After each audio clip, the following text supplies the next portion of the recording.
topic of technical SEO. We have talked about this, and we will just go through the basics again. But along with technical SEO, you should understand the different algorithms that Google have in their system. Like these algorithms help to understand the content, the website to the search engine. Like Google have a algorithm named Panda algorithm. Okay, it will help search engine to understand the meaning and the length of the content. Okay, so while creating content, make sure you are just writing long form content, not just 4 5 lines, and that's okay. No, Google have a Panda algorithm, and they will just scan through your website, and it understand that it is relevant, it is meaningful or not. So it just see the length and the meaning. Okay, then comes the Penguin algorithm, which track unnatural backlinks and black hat SEO. It will take care of that. And there are different other algorithm as well, like Pigeon algorithm that track the user location, and on that basis it shows a result to the user. For example, if someone is searching from a particular thing from Bhopal, so using Pigeon algorithm, Google understand that this one particular user is in Bhopal, and on that basis it will show the result. Okay, and after that there is a Google paid algorithm. It will track all the misleading things, spammer things, and loan website that mislead the user, provide wrong information. All these things will be tracked by Google Payday. Okay, and next one is Fred, that track the user experience on the basis of ad. Okay, the ad you see on different website is tracked by the Fred algorithm. If one particular website owner plays multiple ads so that they can earn more, and if those ads are just destroying the user experience, then definitely Fred algorithm will take care of these things and downgrade or upgrade a particular website. Okay, and next one is Hummingway algorithm. Hummingway algorithm makes sure the relevancy of the content with the query. So what is the query and how the content is relevant. So these are few algorithm, and Google have an advanced system of algorithm that they use. Okay, and it is not just a keyword that will help you to rank or just backlinks, especially when you are creating a content. Make sure you will create a quality content with meaningful and providing values. If you are able to provide values, people will like it, and if people will like it, then definitely you will get higher rank. So whatever we do on backend side to improve or to optimize server or website is known as technical SEO. Okay, this is a part of backend strategy. But okay, so a technical SEO specialist is concerned with everything that happens behind the scene to keep your website ranking high on the server. Okay, so technical SEO entails optimizing your website and server so that Google can better index and crawl your site. So whatever things that comes backend is take care by the developer or technical SEO. Like the XML sitemap, we have talked about this. If we improve that, then definitely it will help us on technical SEO. Some CRMS such as Wix, Blogger, or WordPress generate an XML sitemap automatically. If your site hasn't yet received a sitemap, you may have to create one yourself. So if you are using CMS software like WordPress, Wix, they will automatically create a sitemap, XML sitemap. Okay, so you don't have to bother. But if your site don't have any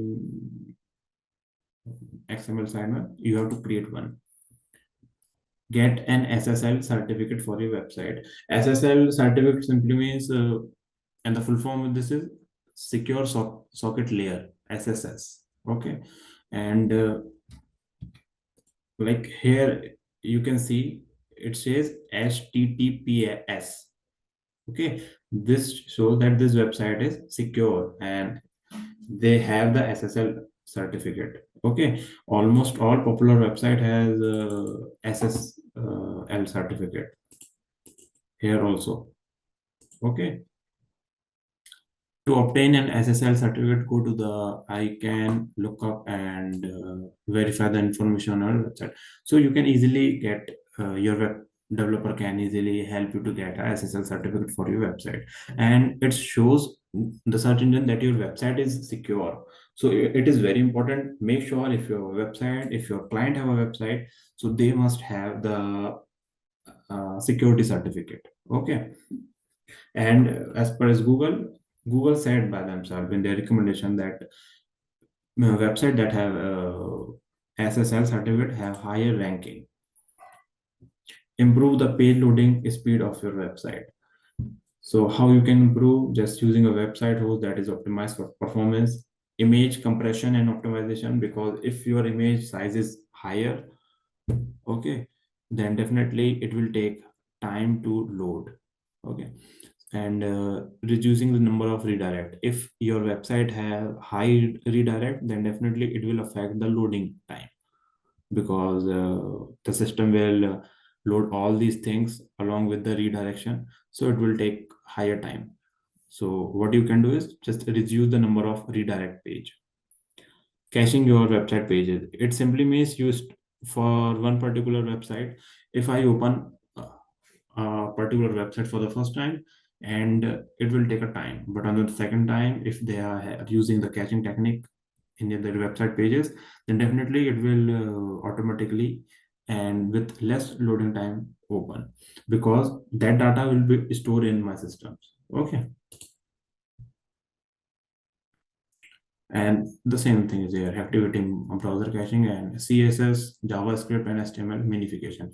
We have talked about this, like HTML, JavaScript, and CSS are the thing through which we created a page on our website. Okay, HTML create the structure, and CSS are for design, and JavaScript for the logics that we have, like which link will take where and which button will function what. Make sure your site is mobile friendly. Definitely majority of traffic from mobile, so our website should be optimized for mobile phones. And this can be done through technical SEO as well.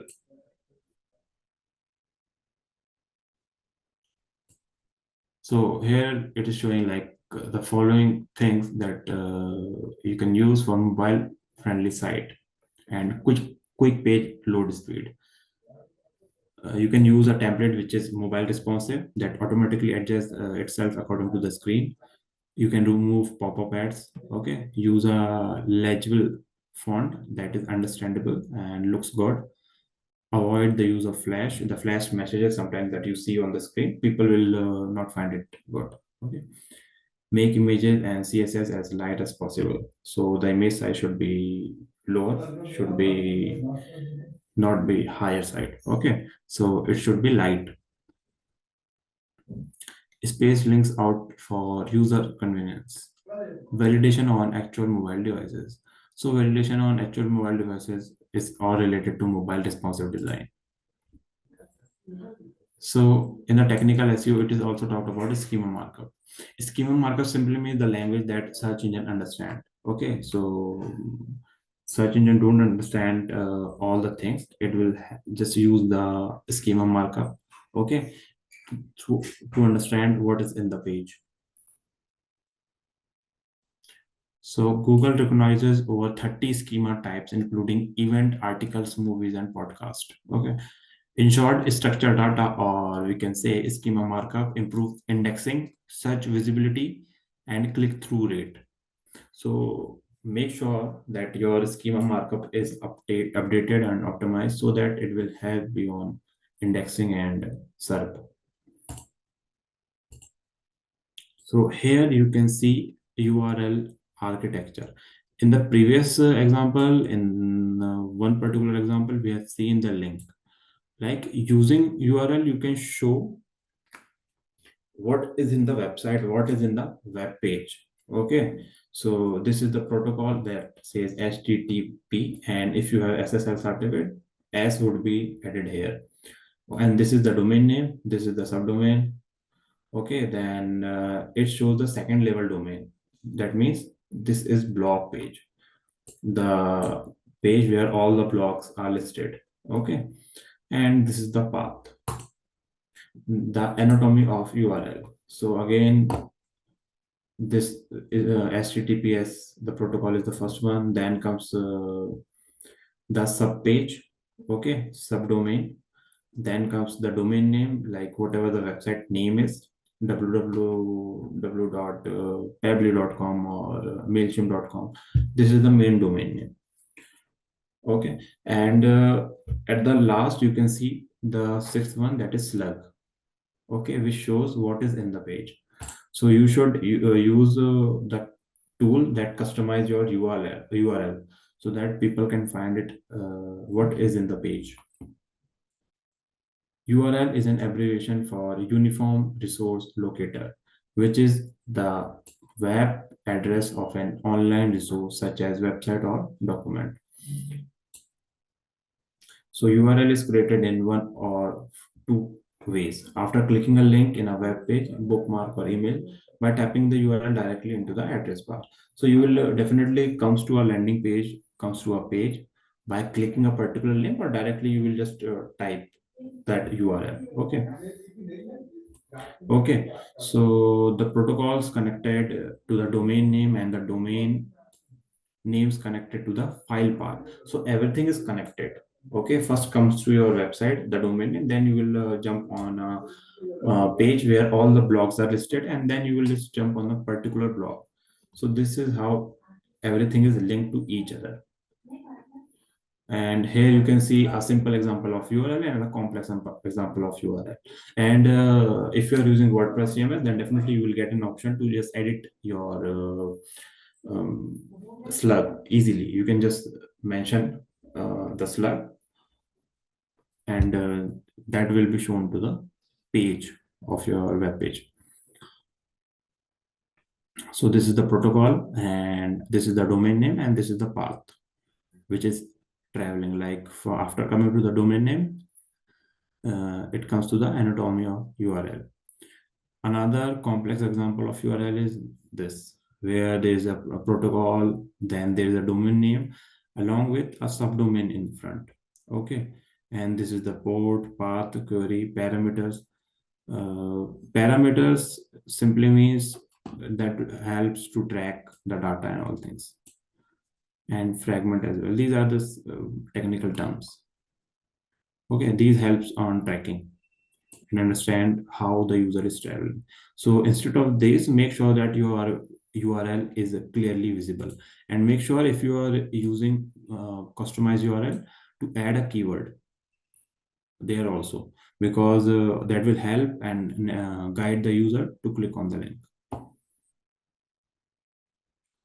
So number one is protocol. When sending or retrieving a web page or document, the protocol specifies how your web browser should communicate with the web server.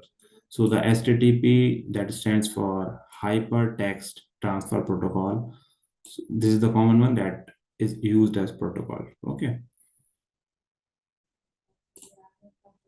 The subdomain is a subset of the primary domain name. Like here it shows an example, and like in the first one there is mail as a subdomain, and in the second one there is a calendar. So for this particular domain name, we have mail as subdomain, okay, and calendar is another subdomain. Domain name is the name of the website that you have, like mailchimp.com and all these things are the domain name, and it could be mailchimp.co.uk, that shows it is related to UK. Okay, mailchimp.in, like Amazon have two websites. Amazon.com is different and Amazon.in is different. For people in India, it will bring you to Amazon.in.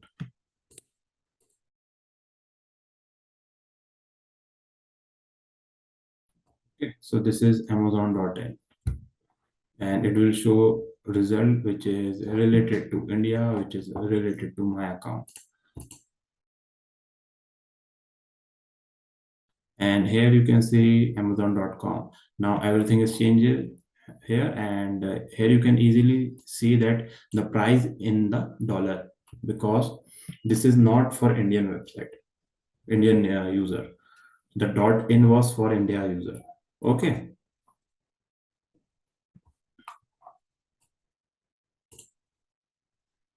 So the port number is rarely visible but always required in URLs when declared in a URL. It is placed immediately after the TLD. Okay. Separated by a comma. Port 80 is used when it is not declared, and in most cases where the protocol is HTTP. Port 443 is used for a secure request. So if you are using the secure side, okay, so it will show port 443. Again, a technical term that is related to technical SEO, but it will automatically generate this. But if you're customizing your website, you don't have to care or add these numbers. Just make sure to add the slug. Path typically means the path refers to the file or directory on the web server, such as this one, directory slash file.php. When the file name is not specified, for example, this one, a web browser will look inside the blog folder for a file called index.php. So path is like how the link is traveling. Okay. And if it is traveling through this one, like first it comes to the domain name, then it comes to the blog page, then it will come to the other thing that comes here after the slash. Okay. But if that page is not there, then definitely it will show a 404 not found error, that the page is not there. Okay. So this is path, and ultimately that is query, which is represented by a question mark followed by the one or more parameters. So it is all related to the path. Okay. Like how one particular URL is traveling from different pages, and what is the actual address of that particular page. For example, if I comes to that this particular page, okay, or this site, then how I understand that I'm traveling, how I just come to this page using this particular domain name. Okay, and where you see the question mark, it is related to query, that this is a search on anatomy of a URL. Okay, and in the query, you can easily see what is there on the query. Like there will be a question mark starting of a query, and the query says anatomy space, that is added by a symbol of addition and of a URL. Okay, so this is the search query, and it will show that this is the search query. Okay, and again there are the parameters that our information is snippet found on URLs queries string. So these are the parameters. Okay, like the query was this one, IEs, and these are some codes. Okay, and ultimately these are some codes, and at the last it is showing client, that is the browser, on which browser it is showing. Okay, in the Firefox. And at the last we have seen a fragment, which is an internal page reference that is known as named anchor. It is typically found at the end of the URL and consists of hash character followed by an identifier. It refers to a section of website. So if you are just reading a blog on email marketing, that ultimately fragment would be there. Okay. Page load limit is checked by a few tools, and these are that. Okay. GTMetrix. So this is a page for GTMetrix. You can just if you want to check the page speed, you can just enter the link and test the site. Okay, it will check, scan the whole website, and will give you the result, how and what is the time you are taking, your website is taking. Okay, so from here you can understand that it shows that test server location for this one is Canada, and we are using Chrome.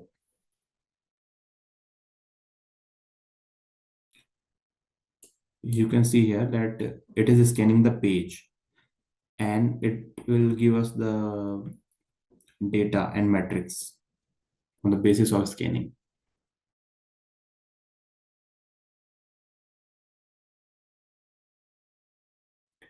So after scanning, it generated a report. So on GTmetrix grade, they provided this page D grade, and performance is 60%, structure 72%. That says the structure of the page, what is the things, and it provided a score. Okay, and TBD here is important because TBD simply means what are the things, the long task that is affecting and that is blocking your site to load quickly. Okay, it could be any image, any media, anything. It is shown here like that thing just uh, taking this much time to block. And this is uh, a matrix that shows for the longest, for the highest, what would say, element of your website take time. Okay, so for loading of a highest or longest time will take this much of time. Okay, so the overall page would be loaded in 8.5 seconds. Okay, in which 733 millisecond is there, which shows the longest element on this page will take this time to load. And due to the longer element, your website dog a thread with this per second, यानी कि इतना समय उसको load होने पे लगा, इतना समय उस मीडिया और उस एलिमेंट ने लिया जो सबसे बड़ा था वेबसाइट के अंदर, और ये समय वो है जो बड़े मीडिया के कारण लैक हो रहा है. इफ वो बड़ा मीडिया नहीं होता then definitely it will load within 1.1 second, minus to this one. Okay, it is taking time for 8.5 second, but if we didn't use the long or high element, then it will open in like 7.1 second.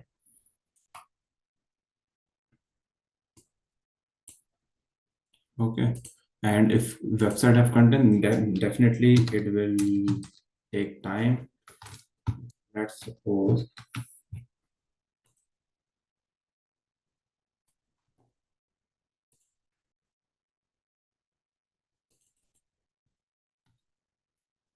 if I use this one particular website which don't have much content, then we can see what is their um, what is the matrix for this particular website.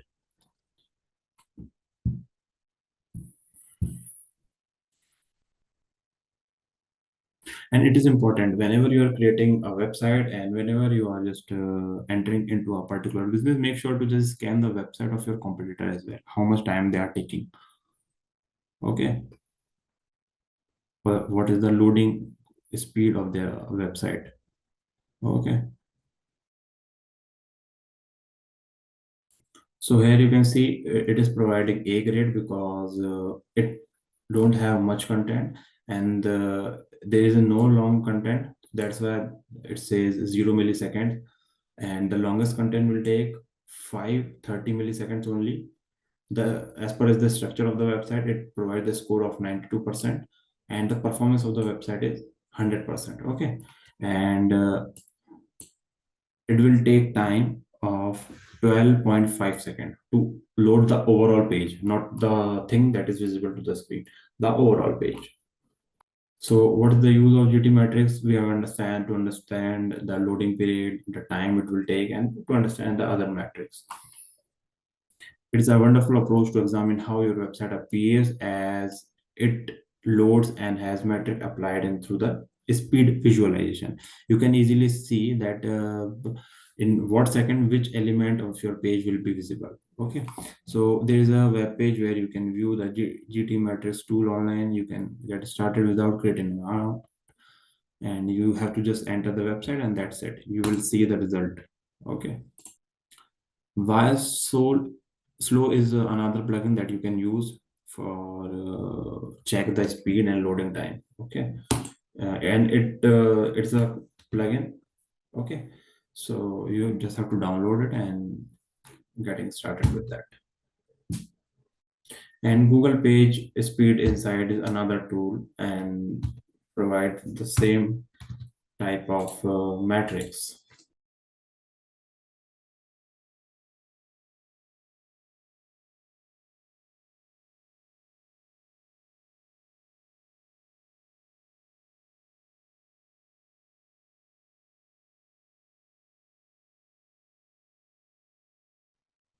So here you can see it is providing data on performance, the accessibility of the website, and best practices as well. Simply means the element, how it will perform, okay, and how we have structured the data, and ultimately SEO score, the score of on the basis of certain calculation.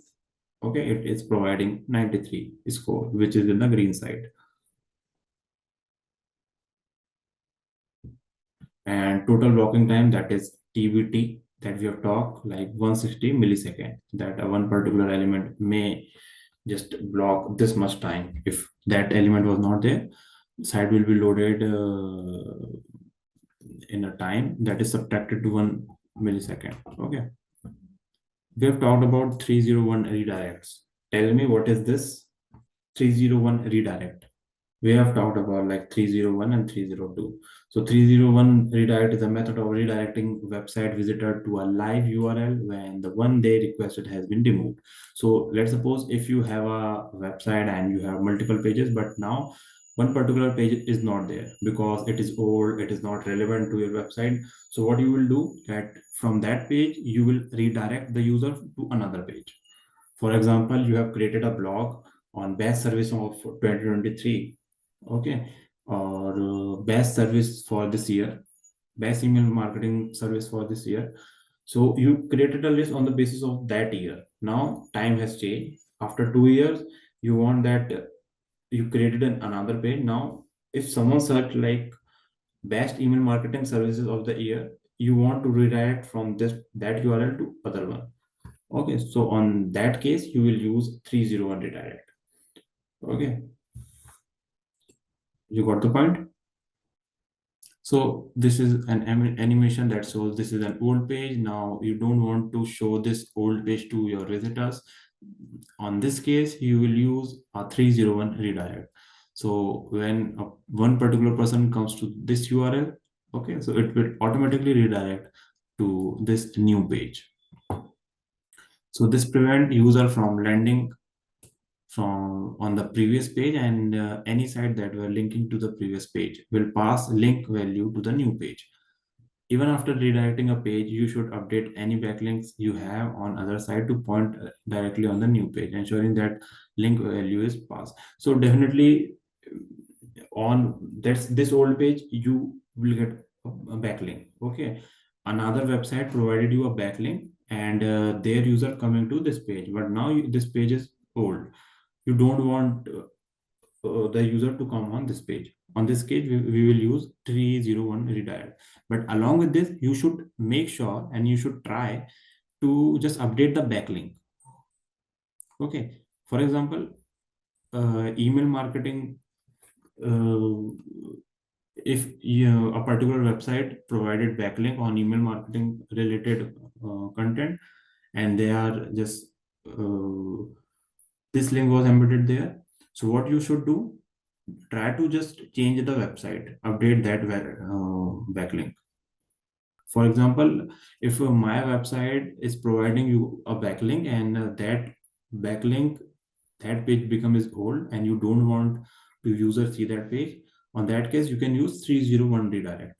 But you can also just ask me to just update the backlink. You can give me the new link of the new page. Okay.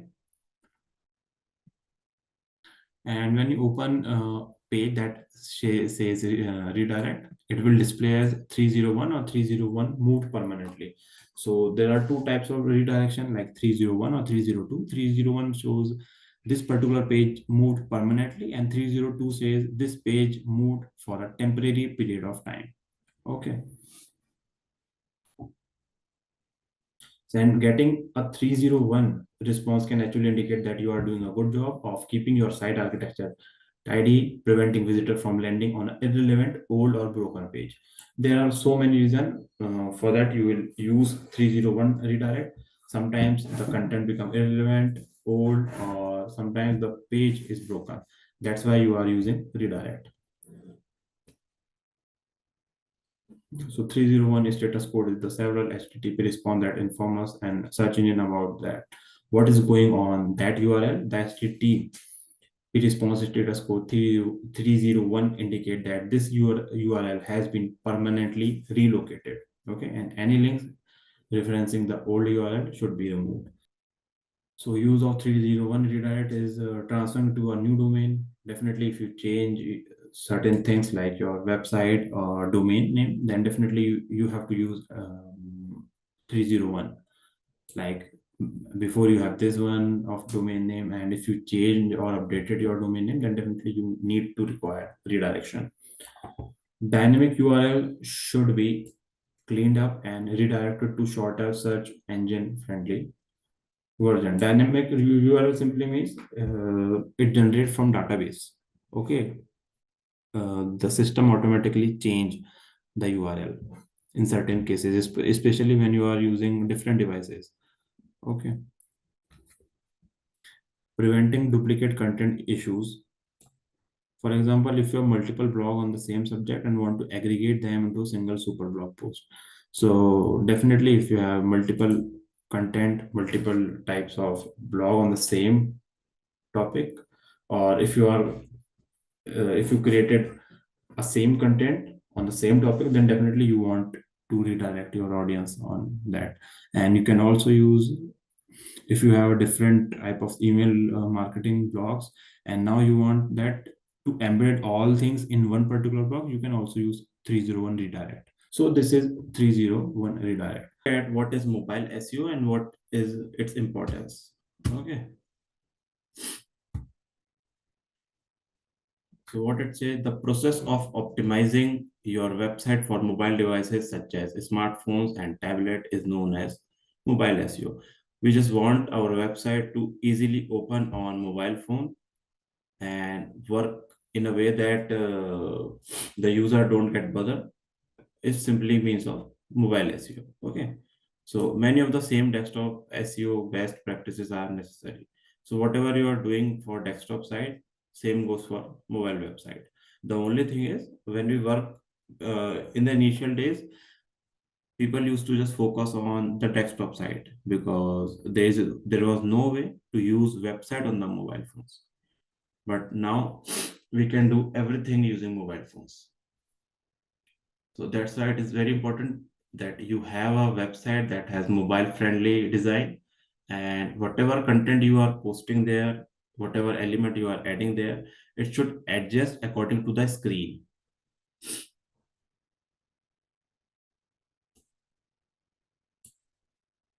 And when you optimize for mobile SEO versus desktop SEO, even the keywords you target could change.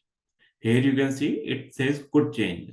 It is not necessary, but in some cases it may change because the way user use a phone is quite different as compared to the desktop. Many people who are using mobile phone never use desktop or laptop, but still they are using mobile phones. They are uh, purchasing online. They are making sales. Okay, so that's why it is important. So why it is important? It is not a hidden fact that majority of the users are on mobile phone. So today mobile devices account for over 60% of visit from organic search. So majority of searches happening using mobile phones are organic. And here you can see like 60% of shares from organic search goes to mobile phones. Whatever you are looking for, you can just open your mobile phone, open Google, and you will ask it. So that's why it is important. And everyone is just using mobile phones, so they don't want to open their laptop, desktop, because it takes time. You can just simply pick your phone and search for that, whatever you're looking for. So here are a few data that says Google prioritize indexing for mobile phones. So in the previous class, I told you that Google is just focusing on the user experience, how the visitor is experiencing from the particular website. If the experience of user is well, then definitely Google uprank that particular website. Okay, so same goes with mobile SEO. Like Google just check if a particular website is opening with the right speed, with adjustable screen size, responsive design, then definitely it will help you to rank on the upside of Google search. Google therefore gives the mobile version of your site priority whenever it indexes and rank your content. It means that if you have a responsive mobile design, then definitely Google will up rank your content. And you should always keep in mind that if someone is using mobile phone, what is their experience? Are they able to read and understand your content easily on the mobile phone, or they have to just scroll up or down?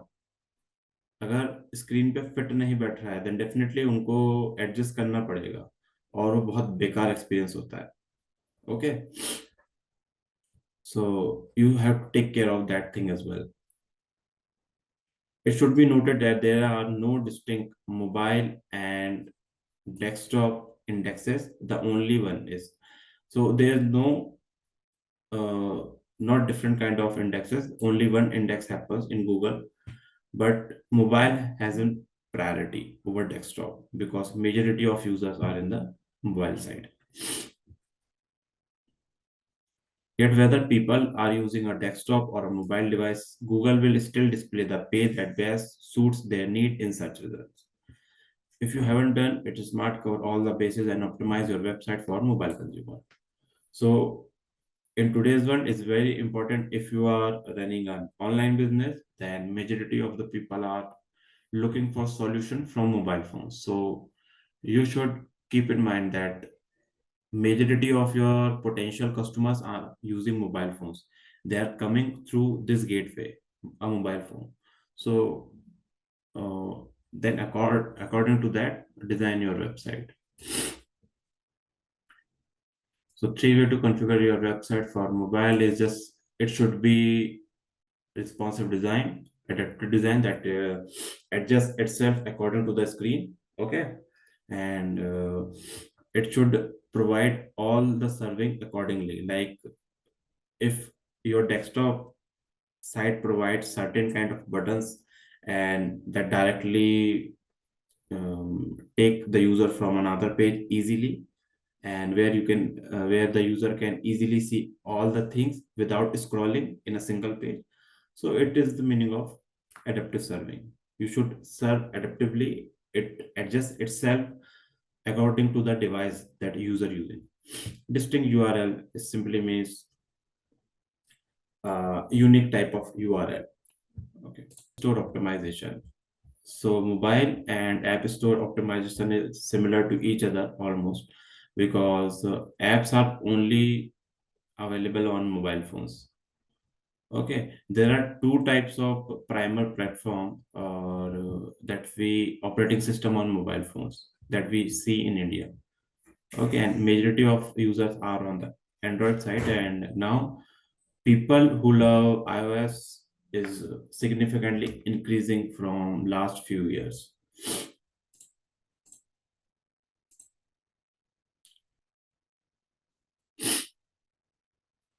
So app store means you have an app, and if you have a website, then definitely if you have a mobile focus business, or if you want that majority of people use access your website, access your server from mobile phone, then definitely you must have a app.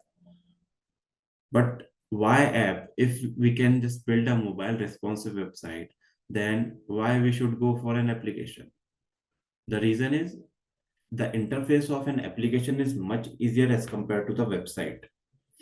Okay, the speed of the application is much faster than a website. That's why all the big brands have their own app. Now the news channel have their own app. Okay, nobody want to miss the opportunity to grab the attention of the user. So that's why they are just creating, building their applications and promoting it. Because using application, the experience of the user is much better.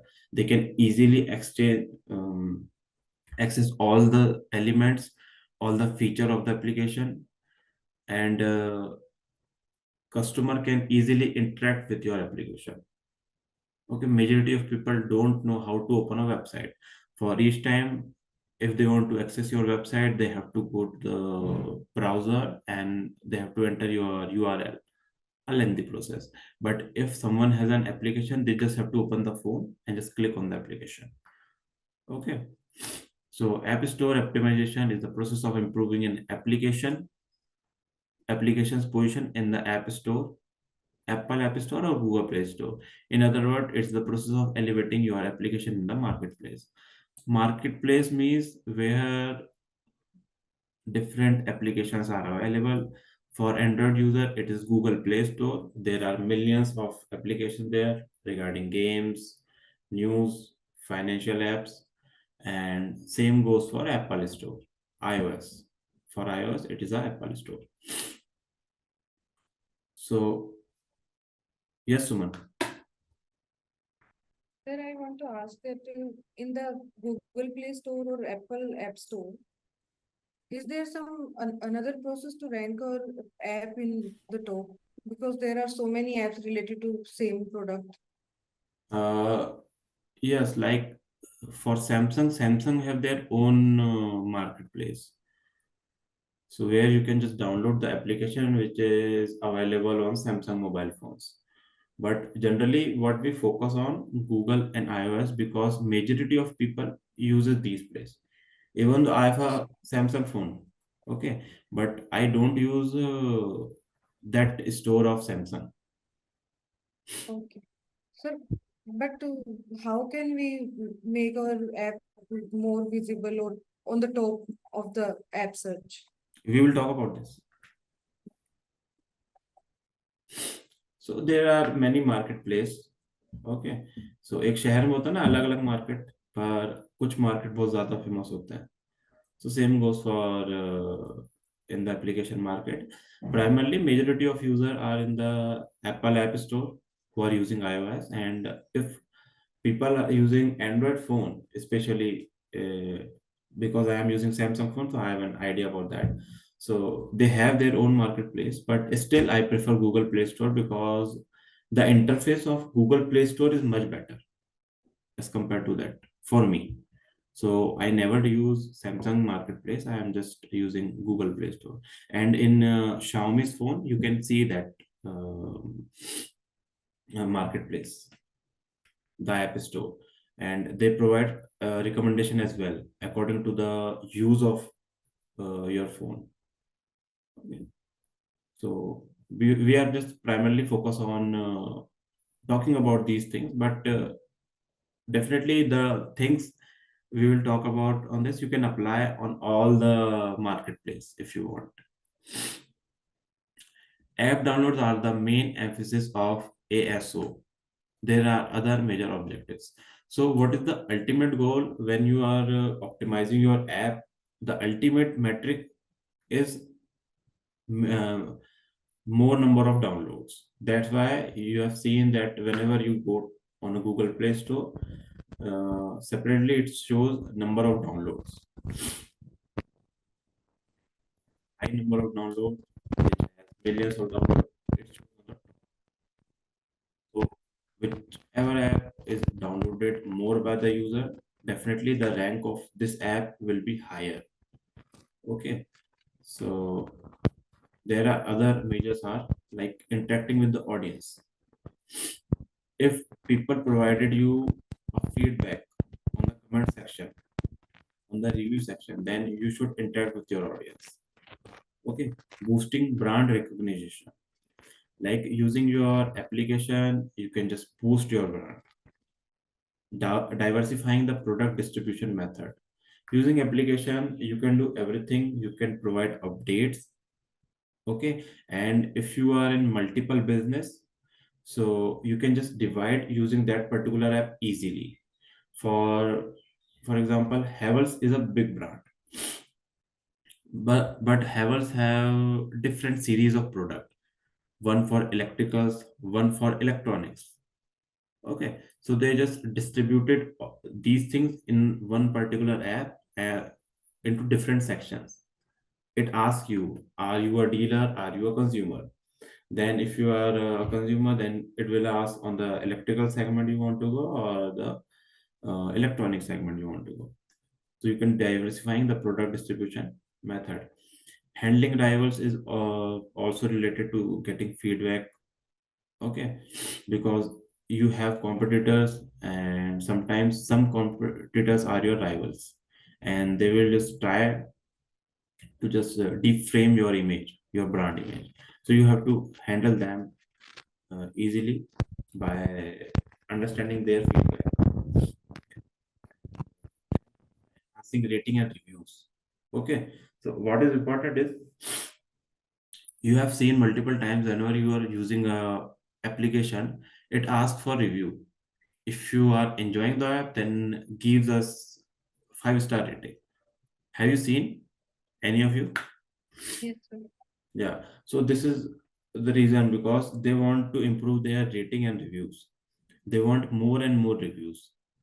And I understand this because uh, when I started my career as an intern in digital marketing, so I was working with AstroTalk. Maybe some of you have seen the ad of AstroTalk. Nowadays, it's very common on It's every very social media. popular. In Yes. the initial days, Astro, when they just launched the application, I was the intern there.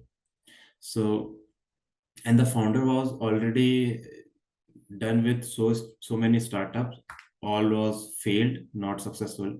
But then he started AstroTalk. Okay, so I was one of them, and my work was to promote their application on the Google app.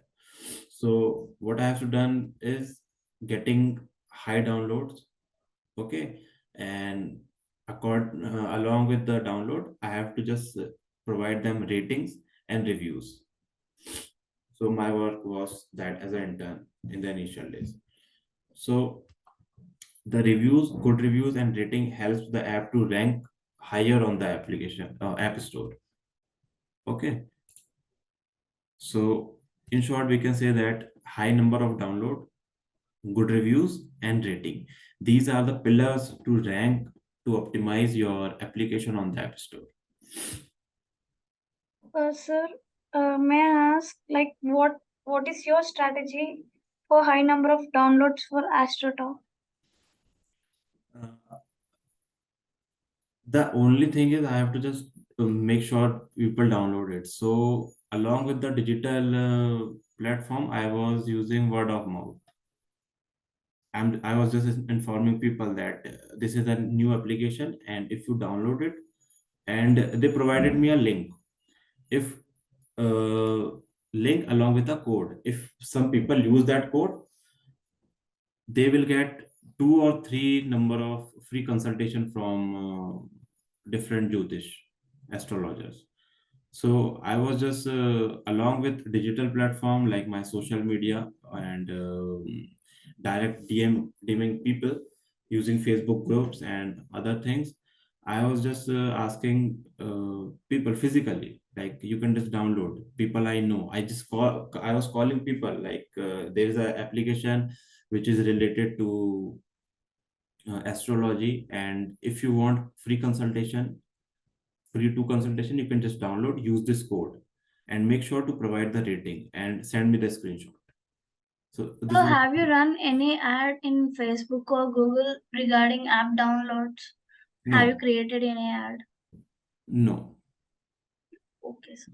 And they were not promoting their application using paid ad that time. Nowadays they are doing so, but in the initial days they are using the organic search, and that helped them highly to rank on the app store.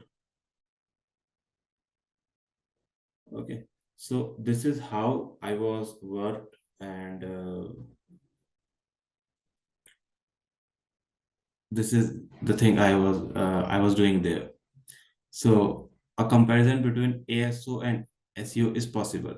Like SEO is search engine optimization and ASO is app store optimization. In SEO, we try to rank our website in the search engine, and in app store optimization, we try to rank our application um, on the app store.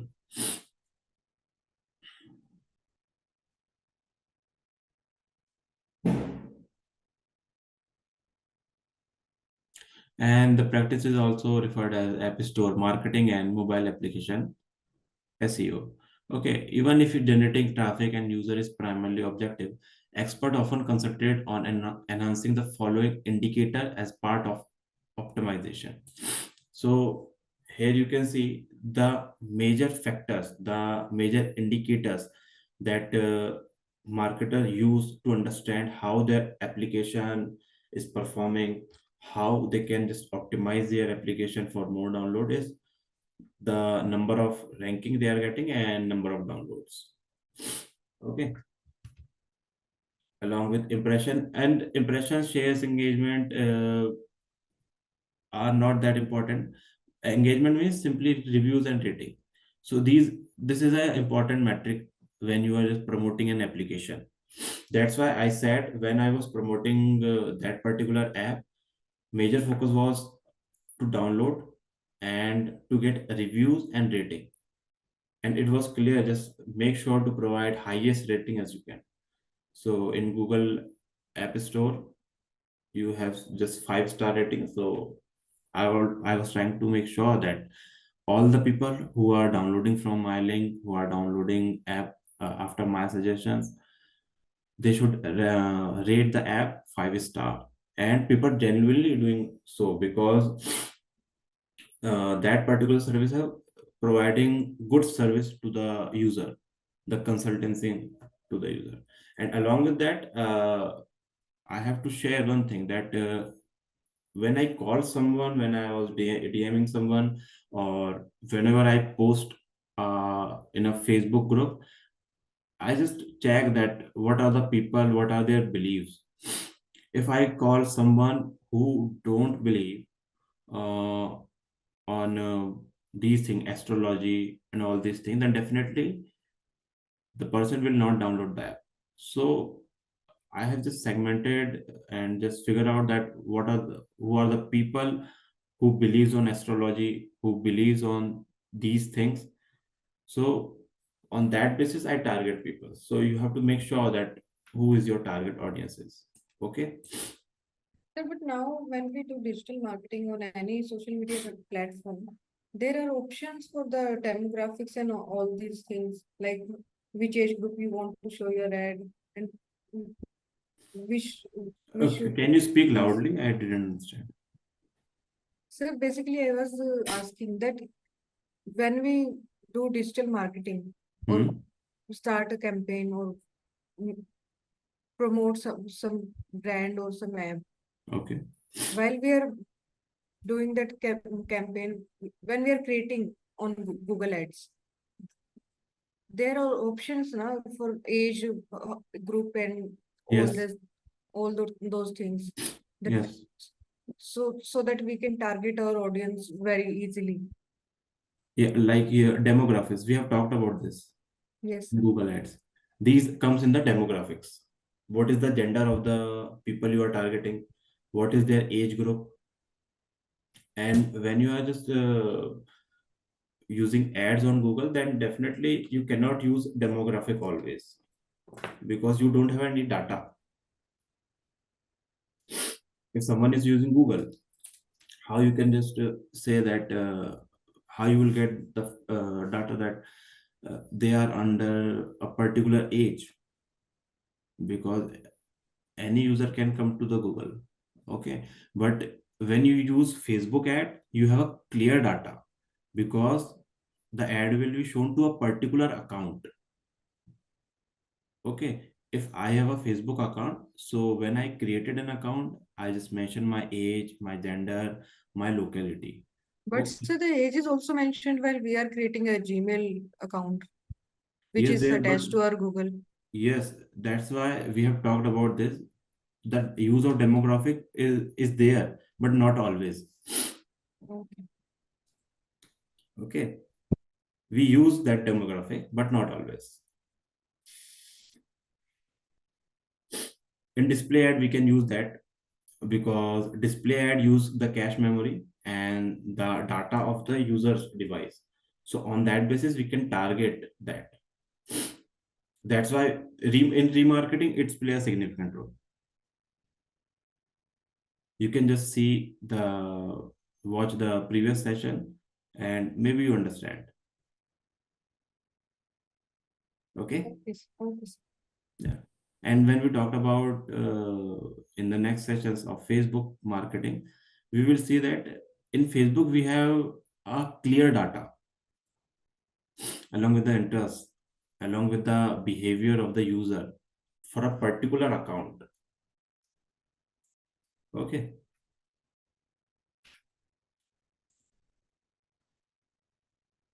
So make sure that if you are promoting an application, that you must focus on downloads and reviews and ratings. Okay.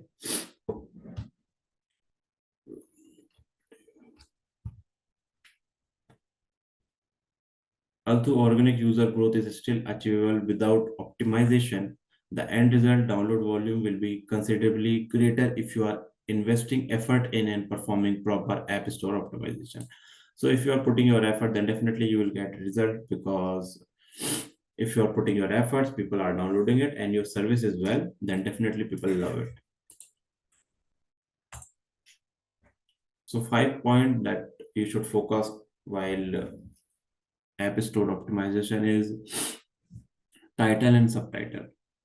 Okay, what is the name of your application? Okay, it should be easy and short. Why? Because if the name of astrotalk would be something else, then definitely it would be hard to people understand what is that.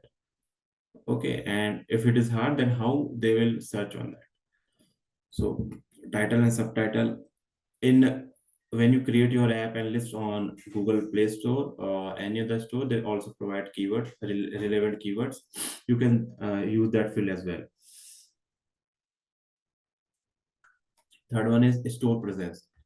Consider how customers could feel when they see your app listed in the store.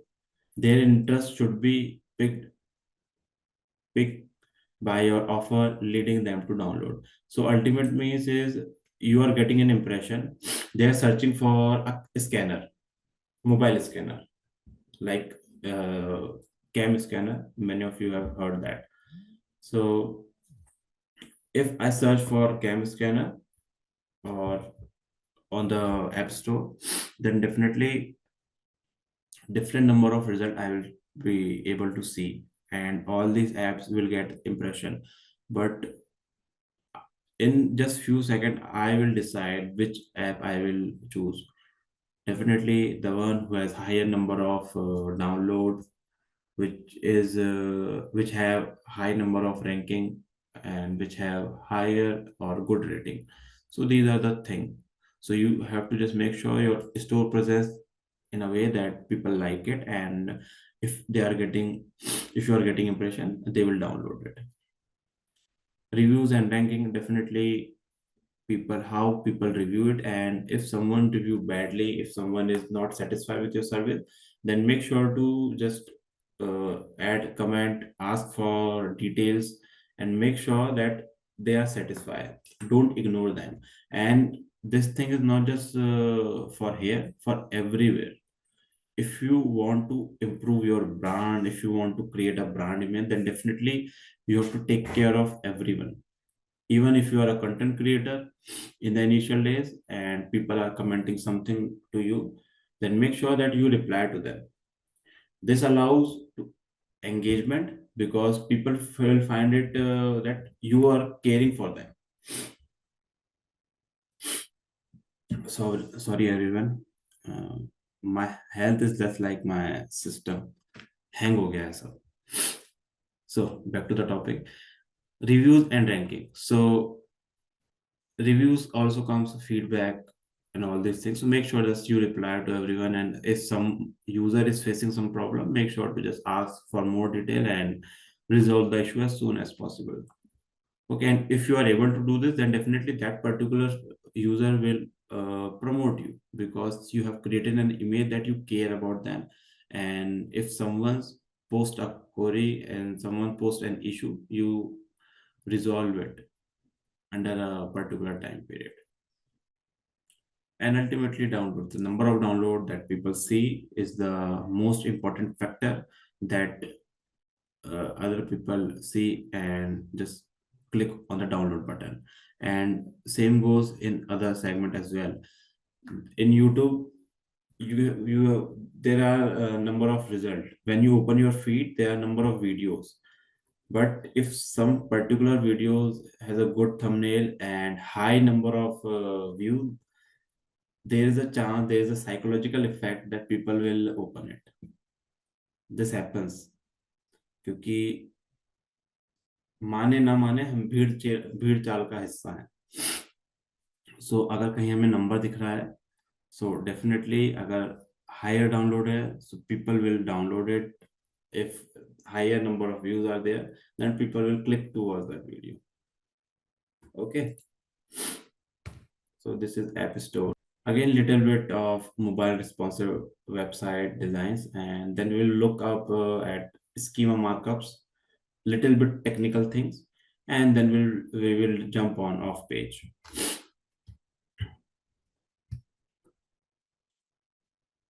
So everyone understand this thing, like till this point we have covered all the major points. Okay, and whatever we will discuss after this, you will get easily understand. Okay, because we have talked about mobile responsive design, so you understand this because majority of people are in the mobile phones, so our website should be responsive, that adjusts itself according to the screen. Okay, so there is a simple data that shows this number of users are on the mobile phone, 39% are in desktop, and only 2% of people on tablet. And any one of you are using tablet? Any one of you? Yes, sir. Tablet. Yeah, okay. So not majority of people are using tablet nowadays. There was a time that tablet was very popular, but nowadays different types of phones are coming. So the goal of an adaptive mobile website is to improve user experience on mobile devices. Definitely, if your design is responsive, so it will adjust automatically on the screen. But if it is not that adaptive, the user have to scroll side or down to see all the content, and that was a bad experience. So that's why a mobile friendly design is very important. As the mobile friendly design improve mobile SEO, the single URL approach also maintain the desktop site SEO. Simply means a single URL works for SEO, and the main purpose of mobile adaptive design is to keep in mind that your website adjusts accordingly to the screen. Okay, that's resolve all the problems. And big brands also have their application, like National Geographic have their own application, and Discovery has their own application, which known as Discovery Plus, and it has great series of content and everything. All the content, all the shows that are related to discovery, and all the affiliated channel comes under that. So huge number of users are there in Discovery Plus as well. Okay, so definitely you can use mobile application, mobile website for improving your brand image if your customers are there. Mobile dynamic website simply means, whenever a word dynamic comes, it simply means it changes with time, a variable. Okay, in the initial days, when the website in the beginning of the internet were only static. Static means it was not changing. Dynamic means according to the time and devices, the URL changes. Especially like WordPress pages can be generated dynamically on the website with database. It generated automatically. Okay, like for certain pages, uh, it changed the website and take you to another page. Like website in the beginning of the internet were only static. Each page's content was coded in HTML and remained constant unless the webmaster updated and published the new update. Although there were still many static websites in existence, today modern websites are created using content management system, that is WordPress and all these things, and that is controlled by a database, such as WordPress pages can be generated dynamically on website with databases. In dynamic site, each time a visitor sees a page, the HTML is drawn from the database and given to the user's web browser, generating the page dynamically. So according to the ask of the visitors, HTML automatically, the uh, CMS software automatically show a dynamic page to them that is changing. Okay, that is not static. And again, this is a part of technical SEO related to that. And when you design a page, so WordPress automatically do this if you create a well-known design. What is the advantage of our dynamic website is that it makes it simple for marketers to update, generate, and publish fresh material without needing to know how to code all the time. This makes maintaining a dynamic and interesting website much simpler. You just have to update whatever you have. You are just updating a page. You can just add a simple thing on WordPress CMS page in the backend side, and it automatically just change the page. Okay, like if you are running a deal and now you want to launch another deal, you can easily do using dynamic web pages. In the initial days, it was not possible. Once a page is created, it would be same. But now you can just do it using CMS software. Optimizing for voice search schema markup. So nowadays, voice search is very popular because especially people who don't know how to write on Google, and that's why you may have seen an ad from Google in which an old uncle is just speaking, Google ये दिखाओ, Google वो दिखाओ, ये कैसे होता है, वो कैसे होता है. So this is the reality of India. People are using Google in voice search way. They are not typing and they are getting solution.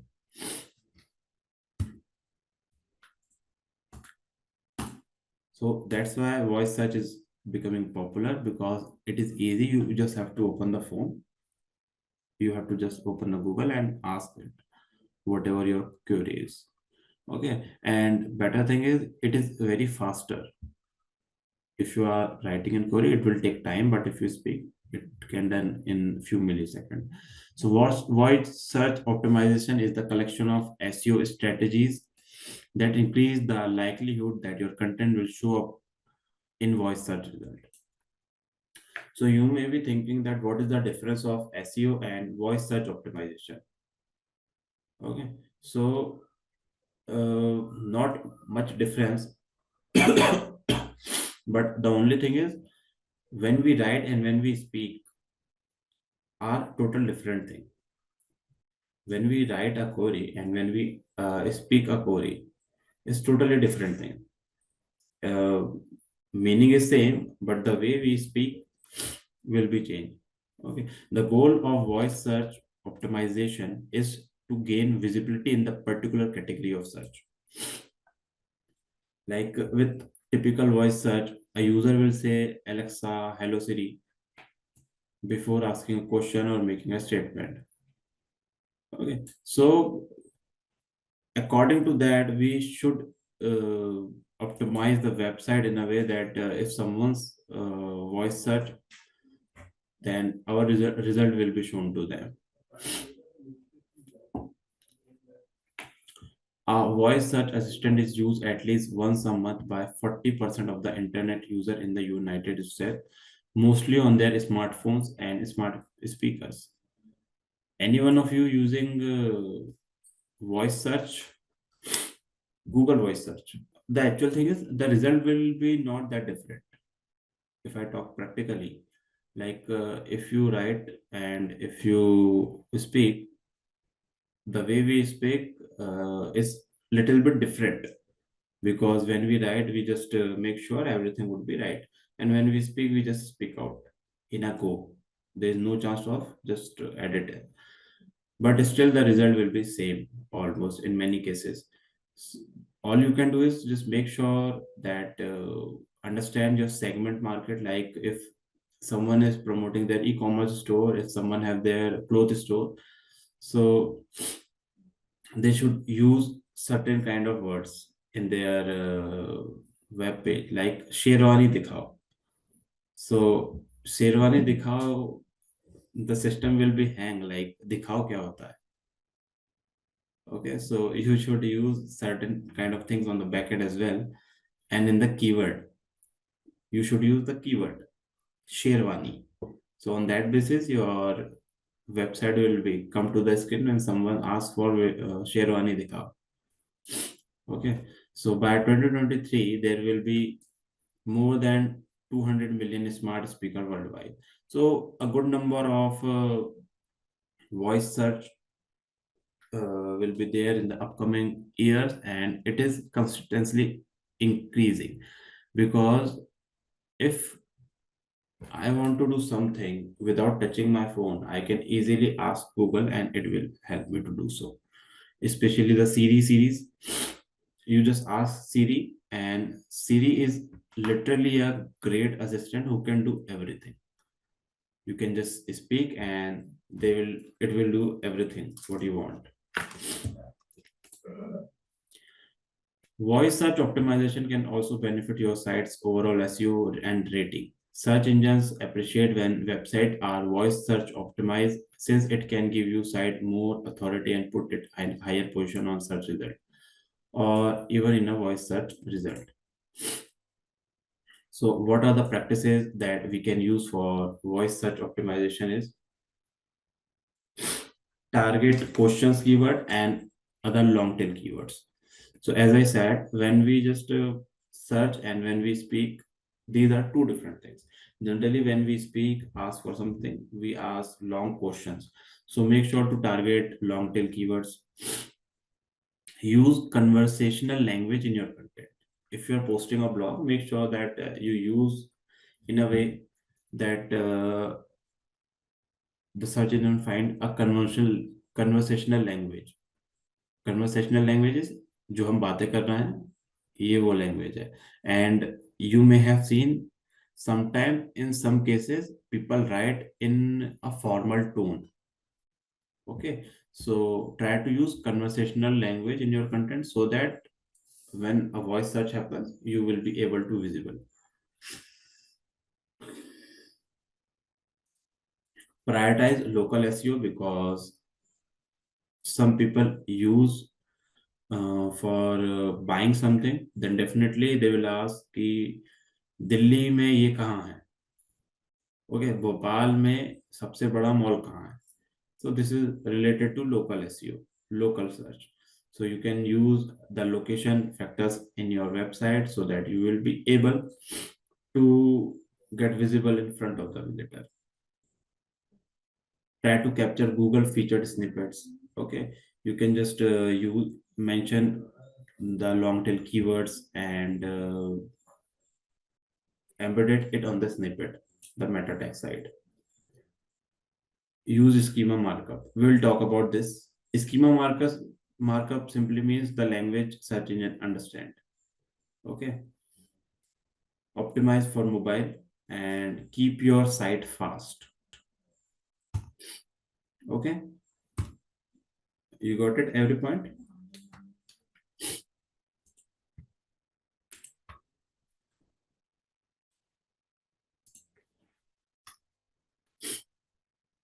So now we will talk about schema markup. So schema markup simply means the code that Google will understand and through which we send our message to them. Okay. So this is the meaning of schema markup. Simply means a, a language, a code that Google understand or search engine understand. What is schema? A short amount of code called schema markup, also known as microdata or structured data. Okay, structured data because it is in the coding form, is included into the HTML of web pages to assist search engine in reading and accurately classifying data. What it means, like using the schema markup, search engine read it and understand how to classify your data. Okay, the intended outcome of adding schema is to give the search engine information about who, what, where, when, and how. Have you heard about any one of you who, what, where, when, and how? Any one of you? WHO questions. Sorry? WHO questions like, I mean, it resembles the person, like purpose of doing something. Yes. When and what. Yes. And especially if a generalist will clearly understand these are very important things: who, what, where, when, and how. And when you write a content, make sure to use these things if possible. Okay, so who means, when we write a blog, who means who is our target audience. I'm talking about in the perspective of a blog writing. Who?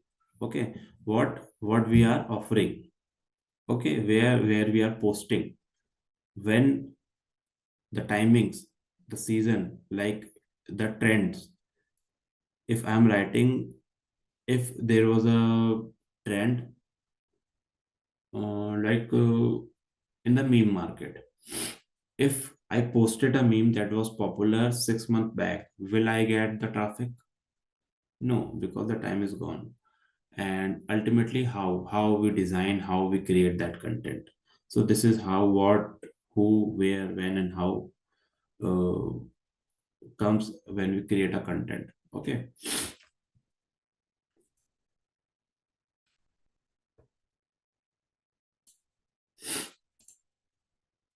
So there is an unstructured data, and using a markup schema markup, we can just make sure the data is structured. Okay. And here you can see JSON. So using JSON, we can just structure the unstructured data.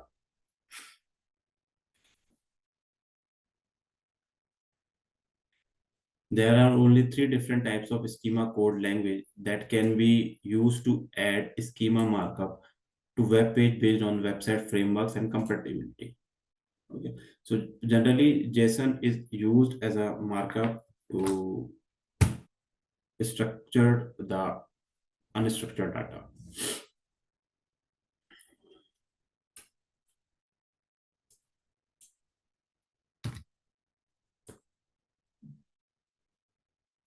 So here it says like there was a time where you just have to add keywords, meta tags, and heading tags, and that's it. The SEO is complete. But now things are changed. Okay, Google is becoming more advanced day by day, and what is the important thing for Google is the user experience. And ultimately, when you are creating a blog, creating content on your website, make sure that it is relevant to the intent of the visitor. Okay, it is not always important to embed lots of keywords.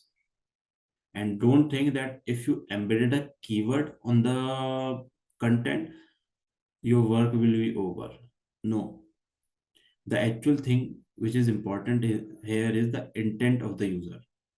You should understand what is the intent of the user, and if they come to your website, are they getting the solution? It doesn't matter you have how number of keywords. Initially there was a rule like this percent of keyword you should use on your content, but nowadays marketers are clear that more than keyword, it is important to show a very relevant content that solve the problem and engage the user. Okay, and along with that, uh, things like technical SEO play a very significant role. Okay,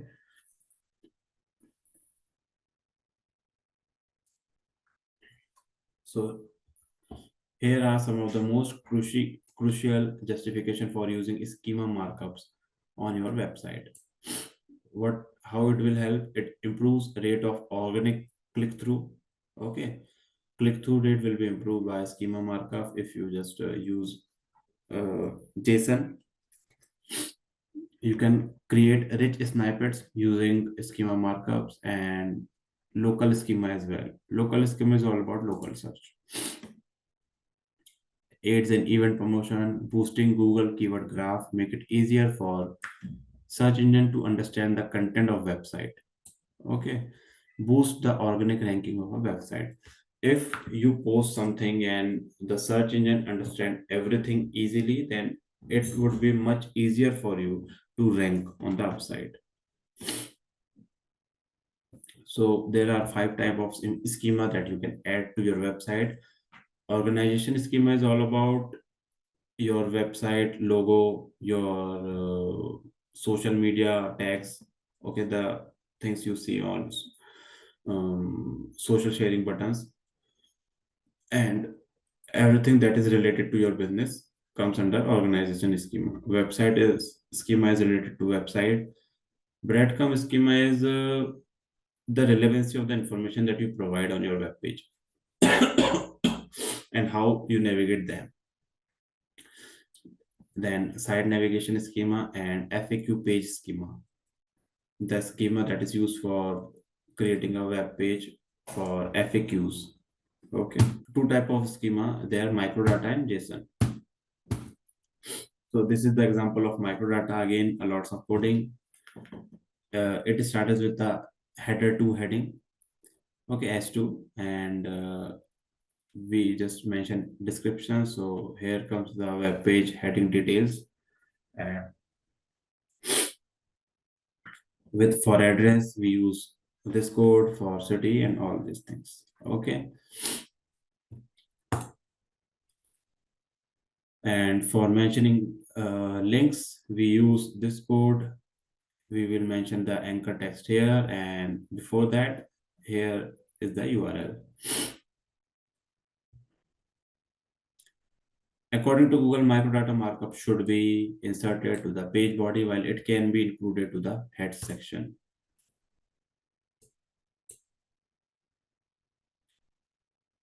So there is a RDFA that says resource description framework in attribution and a part of JSON LD. Okay. So again, this is the code of RFDA, anchor text, the timings, the opening hours. This is how it will be designed. And when we talk about JSON, JSON is the JavaScript object notation. Okay. So again, little bit technical, but if you are using CMS software, it will be easier for you. So this is an example of JSON code where you can use the simple code to write the company name, its URL, your logo, addresses, and local area name as compared to the previous one, microdata. Okay. The organization schema type include information on an organization's contact detail, website, social media accounts, and logo. This schema markup aids in building brand recognition, which can enhance the search knowledge graph and web page snippets. Organization schema is all about your brand image and about your business. So, social media accounts, your contact details, and logos are the part of your brand recognition. That's why it comes under organization schema. So this is how organization schema template is designed. Here comes the brand name, website, and all these things. Okay. So website schema tag. This is still another crucial schema that aids in developing the panel for the site link search box for brand search. Make sure your website has a site search feature if you want to use this schema. So again, all these things you can use. And for article schema template, here it is. It starts with HTML, the heading comes the title tag, script type, you just write it, okay, and then the context of the thing, like you mentioned the article here.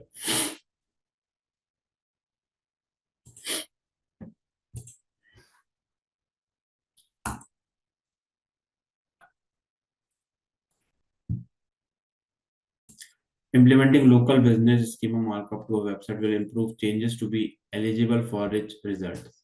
Okay, higher click-through rate, improving organic traffic, and increasing conversion rate. Local business schema markup is primarily composed of business hours, reviews, and images. Like if you have a local business, then definitely things important are like your particular location, the business timing, like when you are opening time open and when you close, the opening and closing time, and the images, so that whenever someone's come to your business, they can easily understand that yes, this was the place I was looking for. This was the business schema. Using schema markup for SEO. So definitely, if you improve your schema markup, so the search engine will easily understand and it will show the result accordingly. And if you add all the important things on your website, like your local schema markups, like business hour review, all these things will help the user as well. Okay, so these things are related to schema markup, and I'm not putting more effort on this side because everyone is not HTML designer.